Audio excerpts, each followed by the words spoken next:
магистр суралцаад магистрийн зэрэг хамгаалчаад Япон улсын Токио их сургуулийн үндэсний факультетийн микробиологийн лабораторид нэг жил ажиллаж судалгааны ажил хийгээд тэгээ буцаж Монголдо ирээд Японы нөгөө засгийн газрын тэтгэл хөтөлбөрт хамгаалах шалгалт өгөх шиг тийм Монголоор Монголшоо шалгалт өгдөг. Тэр шалгалтыг өгөөд дахин 2009 онд бол Япон улсын зорьсон. За тэгээд Японд очоод 2009-с 2013 онууд бол одоо Токио их сургуульд докторийн судалгааны ажил хийгээд докторийн ажлыг хамгаалсан. За миний докторийн судалгааны ажлын сэдэв бол энэ ургамлын оросны стресс гормоны эсийн доторх сигнал дамжуулах механизмд нь оролцдог биел 2 генийг илрүүлээд тэгээд тэр биел 2 ген дээр хими биологийн судалгаа хийсэн. Ийм одоо судалгаа байгаа. Тэгээд Токио их сургуулийн хөдөө аж ахуйн амин ухааны факультет за тэгээд хэрэглээний биологийн техникийн хими биологийн лабораторид бол докторийн судалгааны ажил хийсэн. За Токио их сургуульд суралцах явцдаа бол би Рикийн судалгааны хүрээлэн дээр очиж судалгааныхаа ажлыг мөн одоо хийсэн байгаа. За тэгээд докторийн судалгааны ажлыг өнөөдөр нэлээд тавьж энгийн байдлаар тайлбарлая гэж бодож байна. За судалгааныхаа хэсэг рүү орохынхаа өмнө бол одоо сургуулийн хандлага төвчгөн танилцуулъя. За Токио их сургууль нь бол 1976 онд байгуулагдсан. За тэгээд 10 факультеттэй 15 одоо graduate school буюу одоо монголоор бол агсан түвшинтэй төгсгөлийн дарга сургуультай гэсэн. За 30,000 орчим оюутантай 2100 бол гадны орноос ирсэн оюутнууд. За тэгээд 5 кампустай тэр нь болохоор Хонго, Комобо, Кашива, Широкине, Накано гэх. За би бол яг Хонго кампуст нь бол судалгааны ажил хийсэн байгаа. За нөгөө нэг судалгаа хийсэн газар нь болохоор Рикен судалгааны үрэл ингээд Японд бол одоо топ тэг хамгийн одоо нэг номерын судалгааны хүрээлэн. За тэгээд тэндээ бол маш нарийн өндөр түвшний судалгаа хийдэг. За тэгээд Рикен болохоор энэ Рикен гэж юм тий. Тэгээд нэр нь болохоор яаж үүссэн бэ гэхээр энэ Рикако Кинкюж энэних нь Рикен гэсэн энэгээр наваад Science Institute буюу шинжлэх ухааны одоо институт хүрээлэн.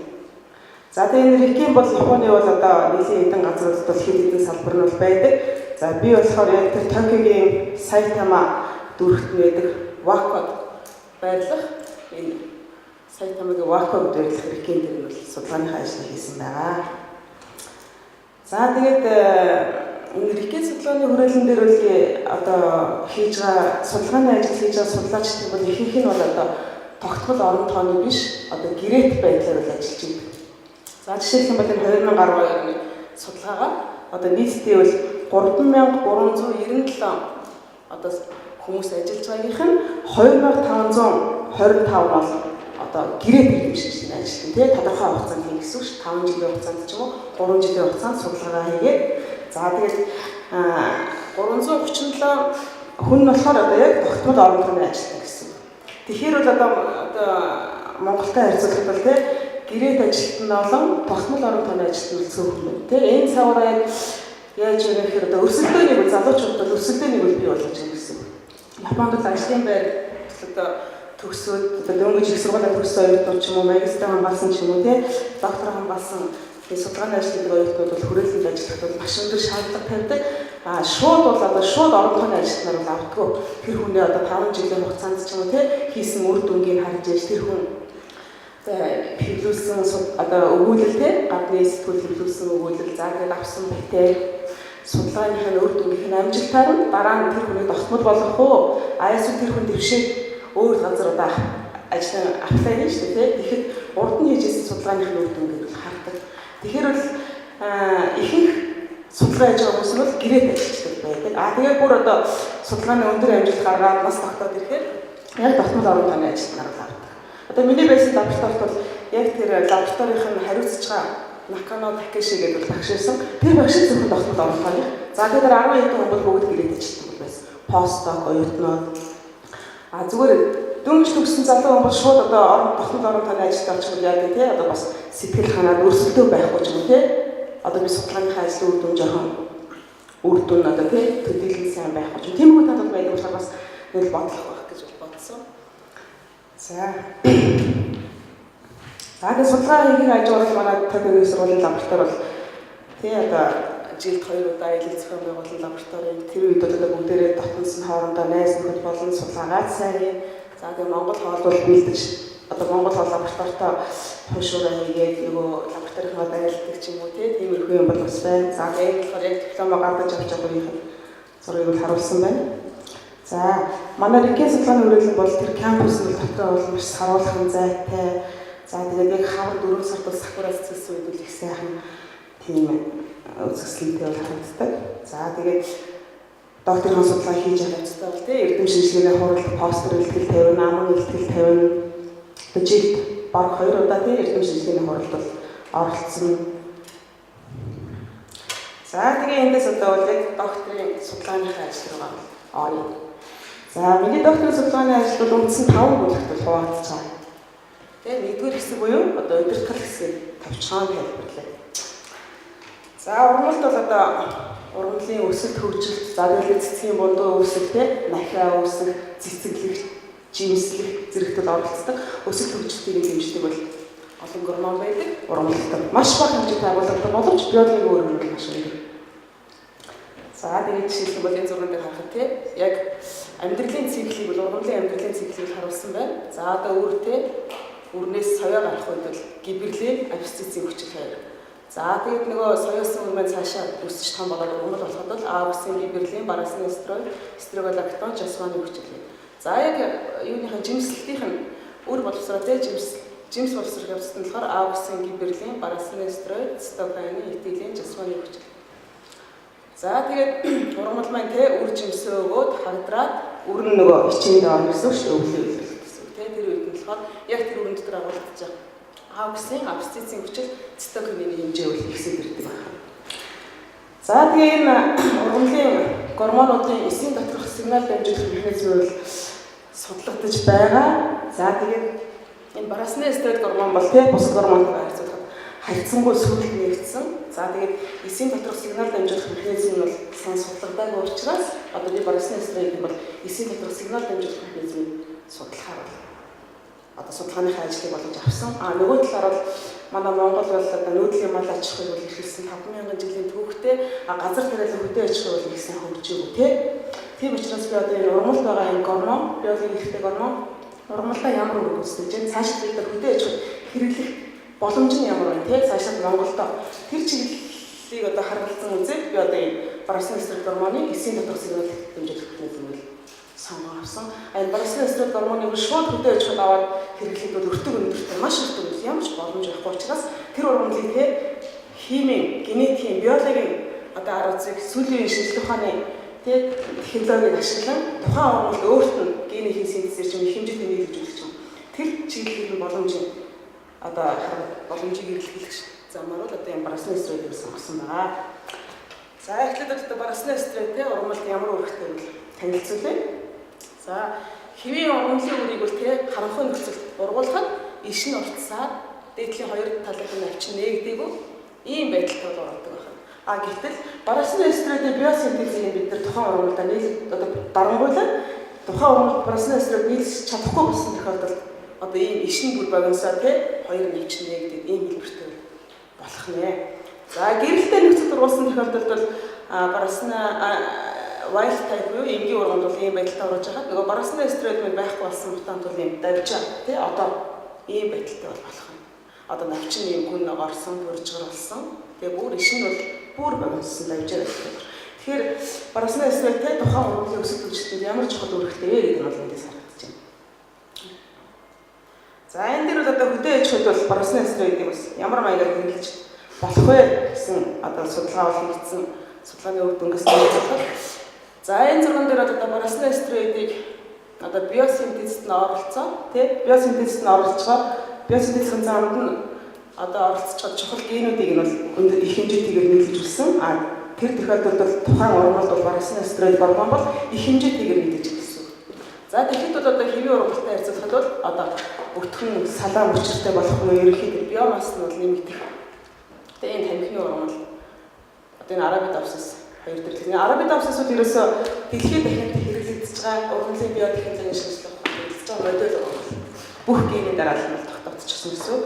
За нөгөө талаараа бол одоо Брасны стрейдийг одоо Брасны стрейдийн нийлэгчлийг бол багасгасан тохиолдолд бол тий одоо ийм жижигхэн болох нь энэ ч гэсэн одоо хөдөө аж ахуйн ашигтай хэлбэр байна. Яагаад тэгэхээр хитрхийн өндөр тий туйхан иш мөчөртэй байх нь бол салхи одоо хүчтэй бороо шуурганд бол ингээд налаад унцдаг тий бас тухайн ургамлыг бол тодорхой хэмжээнд бид нар одоо тодорхой хэмжээгээр жижигхэн болгосон тохиолдолд бас илүү батгах одоо илүү ургац өгөх тийм хэлбэртэй болгож чадах нэ. За тэгээ эсийн доторх сигнал дамжуулах механизмын талаар бол тавьж хэлэхэд одоо Брасны стрейд бол хамгийн анх одоо эсийн гадна талд ирээд бол энэ BRI-1 гэсэн рецептор урагтай холбогдоод за энэ BRI-1 ураг нь болохоор энэ баквантайгаа холбогдож идэвхжээд Брасны стрейдийн сигналыг одоо эсийн дотор бол дамжуулж өгөх гэсэн үг. За тэгээд эсийн дотор дамжуулахдаа бол яаж дамжуулах вэ гэвэл одоо энэ рецептор дээр ирсэн сигнал маань энэ цитоплазмд байгаа биелний урагтай. Биелэгтэй транскрипшн фактор холбогдоод энэ маань дифосфоржоод эсийн бөөм рүү очоод яг тэр Брасны стрейдэд хариуцсан генүүдийн нийлэгчлийг өдөөж өгнө гэсэн. За тэр тухайн генүүд нь нийлэгчснээр эсийн уртсал, эсийн хуваагдал, за тэгээд ботоморфоженез буюу нөгөө эсийн тухайн ургамлын хэлбэр төрсөн олох тий. За тэгээд гадаад орчны тохиромжгүй нөхцөлийг давуу туулах стрессийг одоо нөхцөлдүүлэх. Эдгээр шинжүүд бол тий эдгээр генүүдийн нийлэгчлийн дүнд бол одоо тухайн ургамлаа бүрэлдэн гэсэн. За энэ завсарт нь оролцдог сигнал дамжуулах механизмын завсарт нь оролцдог зарим факторууд одоо судлагдсан байгаа. За эндээс ирсэн сигнал бол BS1 дээр очиод BS1 маань идэвхжснээр бол BN2 уургийг бол дарангуулж өгснөөр одоо энэ хоёр маань идэвхжин. Жирийн үед Брасны стрейд ирээгүй тохиолдолд бол одоо энэ маань одоо фосфорцсон идэвхгүй хэлбэртэй байж гэсэн. BN2 уург бол энэний одоо өөрийн дарангуулж гэсэн байж гэсэн. Тэгээ Брасны стрейдийн сигнал ирэнгүүт идэвхжээд эсийн бөөм рүү очиод генийн хэмнэлтийг өдөөж өгнө гэсэн. За тэгээд би бол одоо тий энэ эсийн рецепторээс эсийн бөөм рүү явах зам зарим нэг нээлттэйг транскрипшн факторууд байгаа. Тэрийг нээлтгүүл зорьсон гэсэн. За хоёрдугаар бүлэг оръё. Яг ямар скрининг би судалгаанд ашиглаа тий энэ биел мутант ургамлаа гаргаж авсан, биел 2 уурга генээ яаж тогтоосон гэдэг энэ хэсэг бол энэ бүлэгтэл хамаарна. За энэ скринингдээ бол одоо голлож хэрэглэсэн нэг химийн нэгдэл байгаа. Тэр нь болохоор юу юм бэ гэхээр BRZ буюу Брасиназол. Одоо Брасиназол гэдэг яг миний нэг манай нэг тохиолдол сургуулийн удирдагч багш маань өөрөө бол 2000 онд нээгээд маш олон пейпер хэвлүүлж одоо энэ Брасны стрейдийн судалгаанд бол нэлээд том хэмжээгээр гарсан. За тэр BRZ бол бид нар судалгаанд ашиглаад энэ BRZ одоо Брасны стрейдийг биосинтезийн нийлэгжилд оролцдог энэ P450 эсэлдүүлэгч энзимийг бол очиод дарангуулчихдаг. Яг энэ хэсэг дээр нь DWF4 гэсэн. За энэ генийн кодолж байгаа уурыг гэсэн үг шүү дээ энзим гэсэн үг тий. Тэгээ энийг дарангуулчихгод нөгөө Брасны стрейд маань яг нийлсэж чадах болчихно гэсэн үг тий. Тухайн ургамлаа. За тэгээд энэ DWF4 гэдэг нөгөө давжаа ургамлаа бол нэр өгсөн бай тий. Яг нь энэ энзимийг кодолдог генийг бид нар дарангуулахад ургамлаа нь ийм давжаа болж. За гэрэлтийн нөхцөлд тий нөгөө энэ BRZ-ийн концентрацаас хамаараа одоо ийм жижигрээд явчихж шүү дээ 0.1 0.5 1 5 гэх. За харанхуй нөхцөлд бас одоо энэ BRZ-гаар үйлчлэхэд тухайн одоо өрнөөс үүсч байгаа гипокритил байна. Одоо байгуулсан. За яг бид нар энэ харанхуй нөхцөлд хэн хэсгийг скрининг гэж ашигласан. За энэ дээр болохоор нөгөө ургамлыг бол гэрэлтийн нөхцөлд ургуулхад одоо Брасны зол энэ нэмээгүй тэжээлээ орчилно шүү дээ. Ургуулхад бол одоо ийм хоёр навч нэгдээд иш нь бол ийм байхад одоо харанхуй нөхцөлд бол ийм иш нь уртсаа хоёр навч нэгдээгүү. За тэгээд нөгөө фотосинтезийн процесс тий холрогласны хүчил бол муу ийм шар өнгөтэй ийм хоёр навч нэгдэг юм байдаг. Гэтэл одоо бид нар Брасны зоолыг гаднаас тэжээлийн орчинд нэмж өгсөн тохиолдолд нөгөө Брасны стрейд нийлж чадахгүй болсон учраас яг гэрэлтээ дургуулж байгаа юм шиг. Гэхдээ Брасны зол байхгүй шүү дээ. Энэ нөхцөлд энд нь бол Брасны зол нэмээд өгсөн. Ишин бомсоод ийм хэлбэртэй шилжчихнэ. За тэгээд яг энэ Брасны зол одоо нэмж өгсөн ч гэсэн одоо Брасны стрейд нийлж чадахгүй болсон байгаа шүү дээ. Биосинтезээр зогссон байгаа. Тэгсэн ч гэсэн одоо ишин бол ингээд уртсаад урууч байгаа. Яг энийг бол одоо бид нэр судалгаандаа бол цаана ямар нэгэн байдлаар баруусны эсрэг нийлж чадахгүй болсон ч гэсэн сигнал дамжуулах механизмын ямар нэгэн газар идэвхжээ те баруусны эсрэг байгаа юм шиг идрээ те нийлж удаа дотор сигнал дамжуулах механизм идэвхжээ. Тэгээд одоо энэ маань те баруусны заа бол нөгөө дарангуулах нэгдэл байгаа ч гэсэн ингээд иш нь уртсаад ингэж ургаж байна гэж үзээд бид нар энийг бол баруусны эсрэг сигнал нь идэвхжиж байгаа. За BRZ insensitive long hypoxic буюу BIL гэсэн мутант нэрлсэн байна. B гэсэн мутант. За тэгээ би бол судалгаандаа бол намайг ингэ судалж байгаа хувьд бол BIL1 гэсэн мутант бол гарч ирчихсэн байсан. А тэгээ дараа нь BIL2 гэсэн мутантыг бол би судалгаандаа одоо скринингээр BIL2-ыг илрүүлээд цаашаа судалсан. За миний яг судалгаанд авсан BIL2 мутант маань ямар байсан бэ гэхээр BRZ-тэй дэжлээ орчин одоо хэвийн ургамалтай харьцуулахад одоо ийм байдлаар бол тий гипокортикл нуртсан. Энд л графаар гарсан байна. За тэгээ энэ цаагаараа тий баруусны эстрогены ямар нэгэн одоо мэдэгдээгүй фактор илэрхийлсэн. Тийм байх боломжтой юм аа цаашдаа судалгаа хийсэн. За скринингдээ бол би activation tagging систем буюу activation tag-аас яг activation tag-ийн аргыг хэрэглээд гаргаж авсан мутантыг бол одоо судалгаанд хэрэглэсэн байгаа. За ер нь энэ activation tag-ыг авчихсан танилцуулахад энэ activation tag-ыг бол бид нар одоо дөрвөн enhancer агуулсан. За тэгээ 35S промотор бүхий одоо энэ нэг юу л гэсэн үг шүү дээ. Нэг ДНХ-ийг нэг тасархай гэсэн үг тийм. Энийг бид нар агробактериум дотор оруулж байгаа нөгөө ургамал дотор шилжүүлсэн гэсэн. За тэгэнгүүт нөгөө энэ activation tag маань одоо нөгөө ургамлынхаа ямар хаач нөгөө хромосом дээр бичиж нэг генийн дараалт нь очиж орно шүү дээ. Одоо агробактери чи өөрийнхөө генийг нөгөө эзэн ургамалтаа шилжүүлэх юм онцгой юм чанартай байгаа. За тэгээ яг тэр орсон хэсгийн ойр орчмын генүүдийн нийлэгчдийг идэвхжүүлдэг байгаа. Энэ activation tag орсон хэсэг. Тэгээд тэр ойр орчмын генүүд нийлэгчснээр одоо яа гэх юм ямар нэгэн мутант болоод тэрүүгээр нь одоо бид нар бол яг тэр бараас BRZ нэмж өгсөн дэжлээ орчин урт ургасан тэрийг бол бид нар сонгож авсан байна. За тэгээд яг энэ бид нар ингээд TL PCR энэ шалгаж байгаа. Одоо яг 2 дугаар хромосом дээр нь яг нэг хэсэгт нь бол орсон гэдэг нь бид нар тогтоож гаргаж ирээд за тэгэхэд бол энд нь AT2G 420-30 за 420-40 гэсэн энэ хоёр ген бол дилет болчихсон байсан. Одоо бүр байхгүй болсон гэсэн. За тэгээд ойр орчмын энэ бол одоо нөгөө яг тийм тодорхой уургал кодлгүй транспозо элемент гэсэн учраас бид нар судалгаандаа бол энэ цааш өргөжлүүлээгөө. За энэ 3 ген экспресс нэмэгдсэн байсан. Яг тэр BIL2 мутантын шалтгаан нь дилет болсон ген байж магадгүйгээр энэ хоёр генийг бол бид нар одоо нокаут болгож байгаа. Одоо хэвийн ургамалтайгаа харьцуулахад бол одоо ямар нэгэн байдлаар өөрчлөлт ороогүй байсан учраас энэ хоёрыг шалтгаан биш юм аа гэж орхиод энэ 3 одоо генийн нийлэгч нь гэсэн гээ. Одоо энэ 3 генийг цааш нь аваад явсан. Тэгээ энэ 3 ген дээр тус нь бид нар одоо нийлэгчдийн төрөсгөөд одоо OVA экспрессор мутант гэж ярьдаг. Тэр тус нь одоо тэр энэ 3 гентэй шилхэн бол энэ 60 70 80 тус нь одоо их хэмжээтэйгээр нийлж үзсэн тус нь ургамал гаргаж аваад тэрийг бид нар ингээд гипокортикл нь ургуулж утсан. Тэгэхэд бол одоо энэ 60-72 дээр бол тэр BIL2 мутантын тэр фенотип илрээгүй. Харин 80 дээр бол одоо тэг гений нийлэгчт нөсөө за тэр гипокортикл нь уртсаад яг нөгөө BIL2 мутанттай бол адилхан фенотипийг үзүүлсэн учраас бид нар энэ генийг бол одоо шалтгаан яг тэр одоо BIL2 мутантын шалтгаан болсон activation tag-line ороод энэ генийн нийлэгчтийн хэмжээтэйгээр явуулснаас одоо тэр BIL2 мутантыг бол гаргаж авсан. Одоо яг гол шалтгаан болсон ген юм аа гэж үзээд за тэгээд цаашаа энэ генийхээ судалгаа хийсэн. За энэ ген маань бол шинэ уурыг бол кодолж исэн.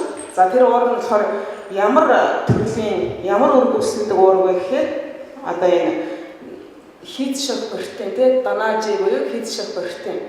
Ямар нэгэн стресс ороод одоо бүртгэц хэлбэрээ алдсан ууруудыг засад оролцдог. Ийм одоо уурт хамааруулах шинэ уурыг бол BIL2 ген бол кодолж исэн.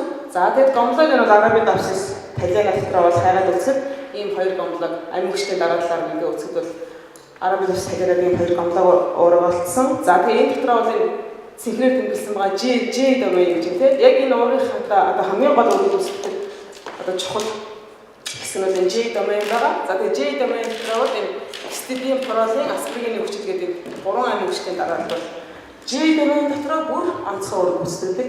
одоо энэ хийц шопортэй 40 гэсэн юм төрлийн ургууд агуулдаг. За тэгээ бусад ургамлууд дээр бол номлогийг хайсан. Тэгэхээр бол араб төвс слайритад байсан тий. За тэгээ нэг соёбын нөгөө юу штэ. Соёбын тий соёбын.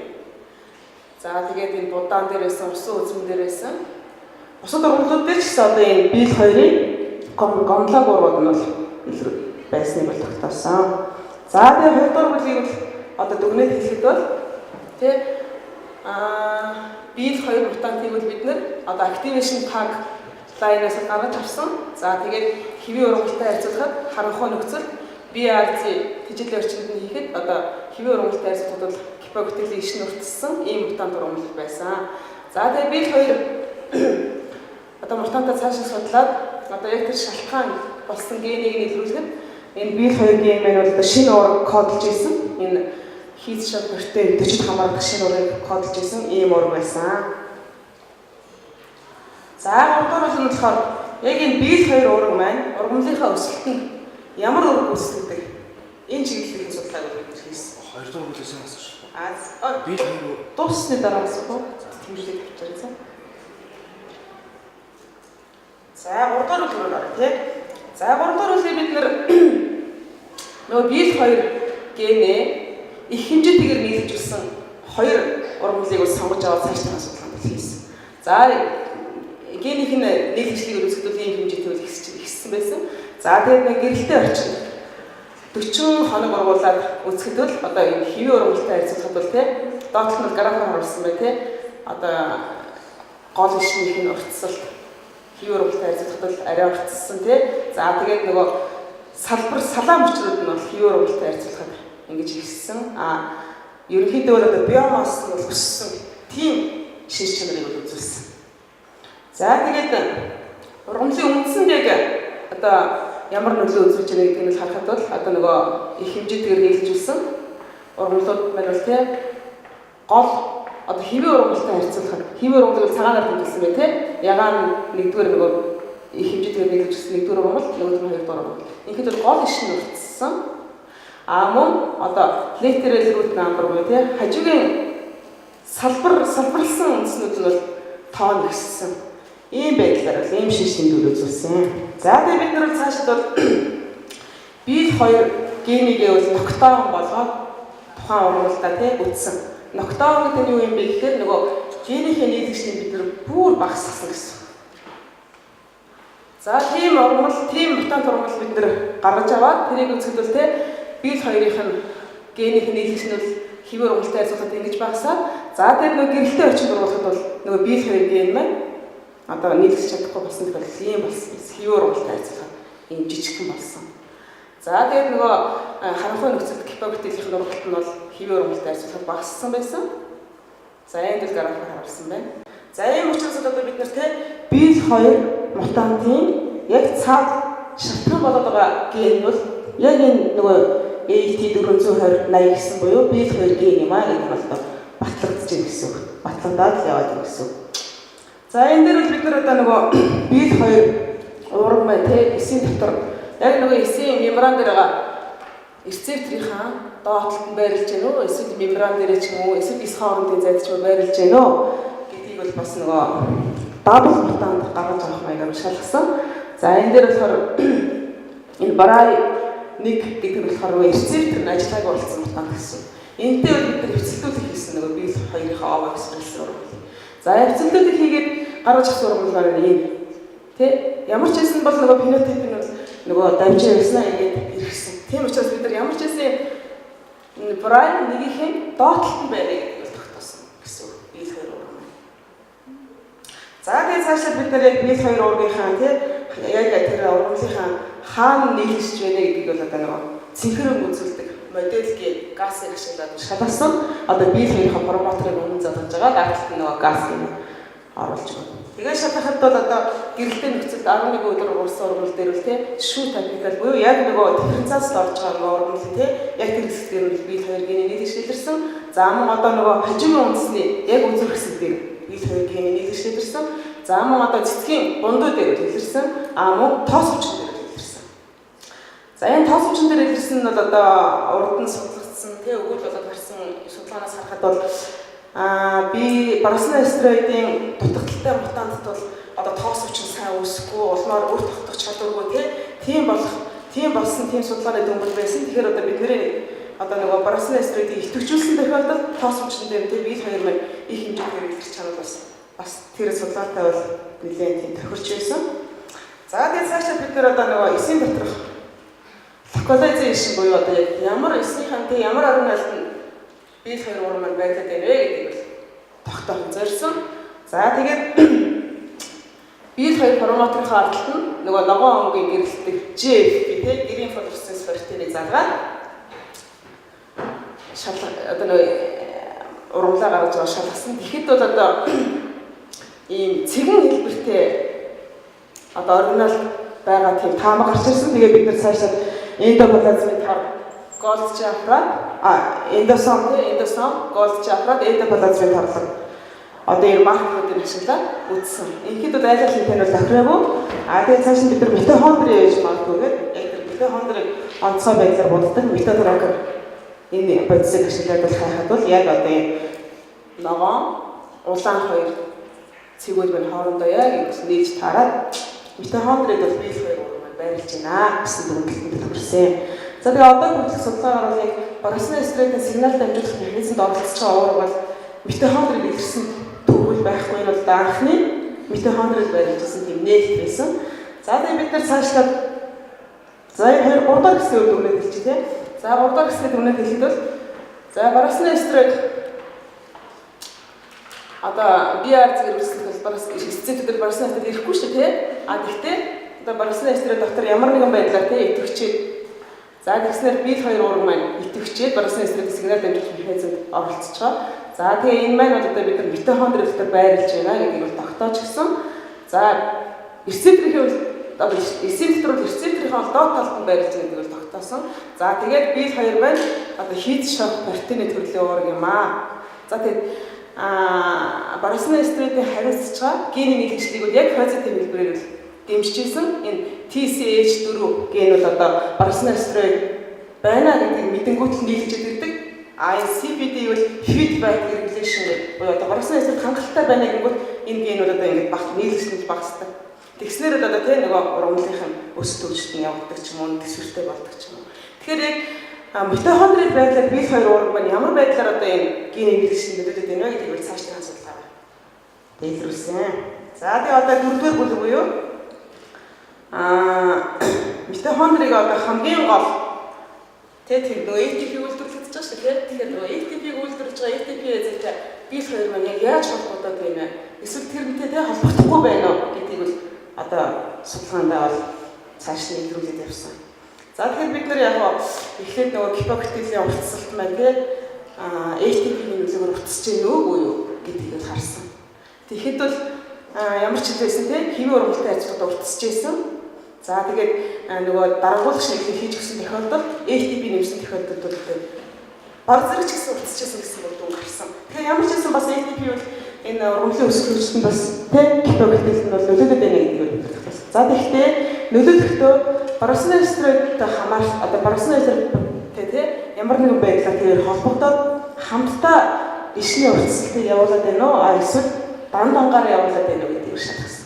Тэгээ бид нэр ингээд шалгахтаа бол нөгөө энэ Т зэрэг хэвийн ургамлаа бол авсан. За тэгээ ATP-г бол гадна талаас нь нэмж өгсөн цагаан хэвийн ургамал. За энэ дит мутант гэдэг нь болохоор нөгөө түрүүнд та нар анзаарсан ч гэж магадгүй анзааргүй гэж магадгүй нөгөө Барселона стероидын биосинтез мутант Барселона стероид нийлж чадхад болцсон. Өөрөөр хэлбэл Барселона стероид байхгүй гэсэн мутантаж ойлгож байна. За тэгээд хэвийн ургамалд бол тэ нөгөө ATP нэмж өгөхт бол ишний уртсалт явагдчихсан боловч нөгөө Барселона стероид байхгүй тохиолдолд ямар ч өөрчлөлт ороогүй. Тэгэхээр бол ямар нэгэн байдлаар Барселона стероид байж байгаа ATP тэр ишний уртсалт бол нөлөөлөд байна гэсэн тийм дүгнэлтэнд хүрсэн. За тэгээд цаашаа олигомицин гэдэг нь болохоор нөгөө юу Барселона стероид биш тэр митохондрийн нөгөө ATP үүсгэхэд бол тэ электрон дамжуулах тэр механизмд нь оролцоод ATP-ийн нийлэгчлийг дарангуулж өгдөг нэг тал байна. За тэгээ бид нар энэ олигомициныг нэмж өгсөн тохиолдолд тэ нөгөө гипокортилийн уртсалт яах вэ гэдгийг харсан. За тэгэхэд бол нөгөө биед хоёр уурга их хэмжээтэйгээр нийлэгдсэн ургамал маань илүү төсвөртэй тий олимпиад мэдсээр үржилсэн ч гэсэн ишний уртсанд явагдчихсан гэсэн. Тэгэхээр бас Барселона строй ATP 2 тий BL 2 ATP 2 хоорондоо харилцан өөрчлөлтөө тэрийг явуулдаг байна. Ишний уртсыг явуулдаг байна гэсэн дүгнэлтэн төрсөн. За тэгээд цаашдаа бид нар дандаа нөгөө баталгааж туршилтууд хийгээд явсан. Одоо нөгөө BL 2 өөрийг тэг их хэмжээтэй BL 2-ийн их хэмжээтэйгээр нийлүүлсэн урмал ATP-ийн агуулмжтэй жирийн урмалтай харьцуулахад ямар байсан гэдгээр гарч ирсэн. Энэ үл ихссэн байсан. За тэгээд Барселона стройдын нөлөөгөөр ATP мөн нийлүүлжтэй. Барселона стройдээр үржилж ATP хэмжиж үзэхэд бол одоо хэвийн урмал дээр ингэж өссөн байдлаар гарч ирсэн. За тэгээд бид нар одоо сүүлдээ тий одоо үнэхээр одоо BL 2 уурам маань одоо стрессийн нөлөөгөөр хэлбэр бүтц өөргөө алдсан уургийг засаад тийм үүрэг үүсгэж байгаа бол энэ BL 2 уургийг их хэмжээтэйгээр бэлдэж өссөн урмал маань тий гадна орчны стресс төсвөртэй болох магадлалтай юм аа гэж үзээд цаашаа бид нар стресс төсөөлөх чадварыг үзсэн. За энэ дэр бид нар нөгөө дижитал орчинд давстай 120 мм хэмжээтэйгээр хийгээд одоо хэвийн урмал энэ хэвийн урмал энэ нөгөө BL 2 генийг их хэмжээтэйгээр хийсэн урмал. За ингээд үзэхэд бол одоо нөгөө амьд үлдэх чадвар нь бол их давуу байсан. Одоо энэ хэвийн урмал бол ингээд цагаараа те бүр жижигхэн урмахгүй хатаад өгч яхад нөгөө BL 2 генийг хэмжээтэйгээр хийсэн урмал нь л илүү хүчтэй гэх юм уу те илүү одоо чигээр гэх юм уу тийм байдалтай оргаад одоо илүү хүнд энэ дээр нь жингийн бол харуулсан гэсэн үг те 0-5 дараа 5-аас 10 ингээд жигнээд үзвэл одоо энэ Ova Express болсон энэ урмлууд маань илүү хүнд чимтэй урмлууд бол байсан. Тэгэхээр бол одоо давсан төсөөлөх чадвар бол те BL 2 мутант дээр тэгээ илүү сайн байсан гэдэг нь тогтоогдсон. За тэгээд одоо ган төсөөлөх одоо Монголын нөхцөлд ган гэж хэлж болно те хурц гэрэл төсөөлөх чадвар юм үүдсэн. За ингээд хэвийн урмалтай харьцуулахад нөгөө BL генийг бол их хэмжээтэй нэрсэн урмал маань одоо мөн одоо хурц гэрэл төсөөлөх чадвар бол өндөртэй байсан. За тэгээд дөрөвдүгээр бүлгийг бол дүгнээд хэлэхэд бол за митохондрийн за BL 2 маань те хийц шок данажи хийц шок 40 одоо уургийн төрөлд хамаарагддаг. За стресст бүтэц үүргээ алдсан уургаар засварладаг. За тэгэхээр митохондрод байж байгаа энэ ATP-за гэдэг уургийн те ямар нэгэн байдлаар бүтцээ алдахт ч юм уу туслаад өөр мэдээж өөр ургадын ч гэсэн юмд л оролцож байгаа. Бид нэр яг ингээд таагаад бодож байгаа ATP-за байгаа те.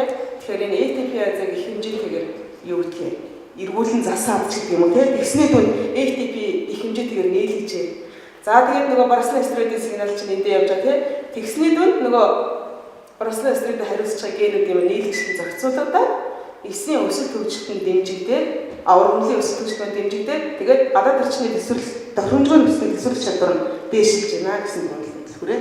За тэгээд хамгийн сүүлд нь 5 дахь бүх одоо энэ судалгаагаа бол энэ зургаар дүгнжихэд за BL 2 урмал те рецепторын доорн байрлаж байгаа. За тэгээд BL 2 урмал Барселона стройдын сигналыг идэвхжүүлж байгаа. За тэгээд митохондри дотор байрлаж байгаа.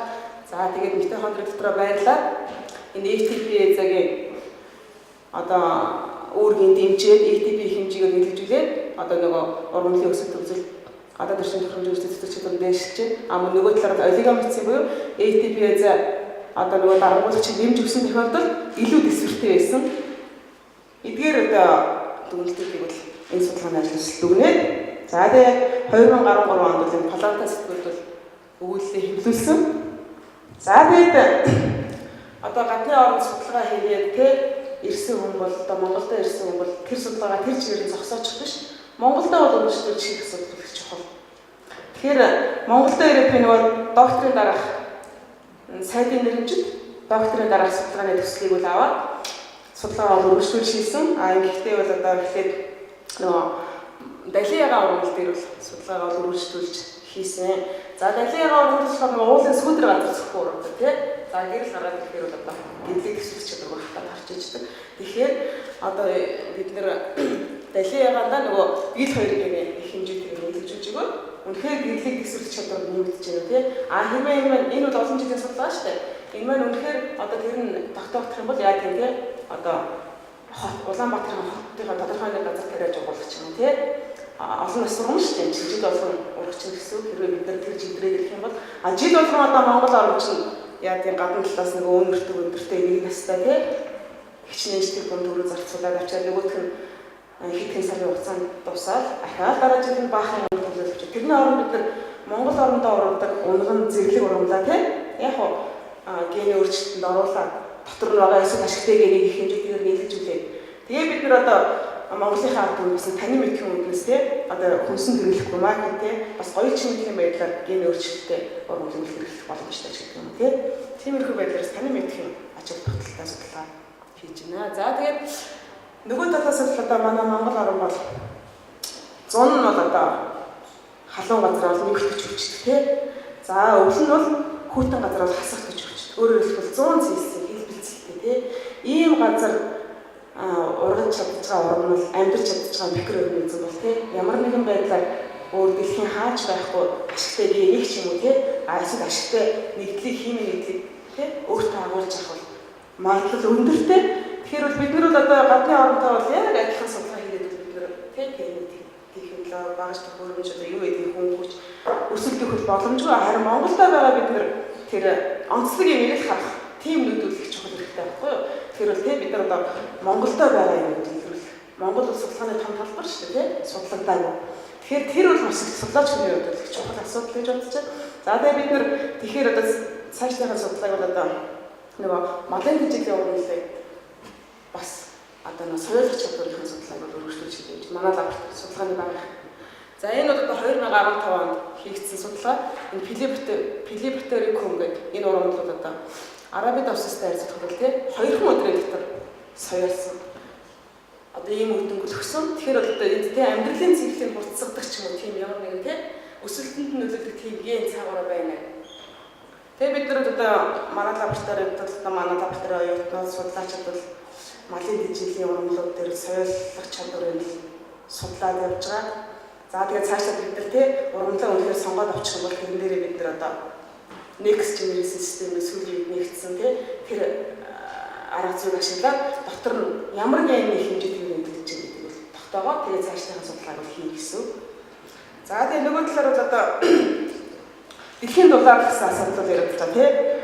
За дэлхийн дулаар бол одоо ингээд энэ харьцуулсан судалгаагаар ингээд харахад бол одоо нүүрс төрөгчийн хэмжээ ихсээд нүүрс хүчтэйхийн хэмжээ ихсээд хүчилтөрөгчийн хэмжээ буураад ингээд өссөн байдалтай бол харагдаж байна.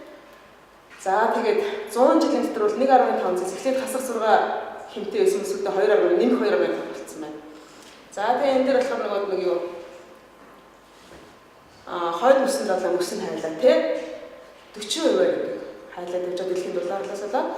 За тэгээд далайн усны хэмжээ ингээд ихсээд явж байгаа. За иймэрхүү байдлаар нэг хүн төрөлхтний буруу үйл ажиллагаанаас одоо тий байгаль бол зөв голдрлаа алдах ч юм уу.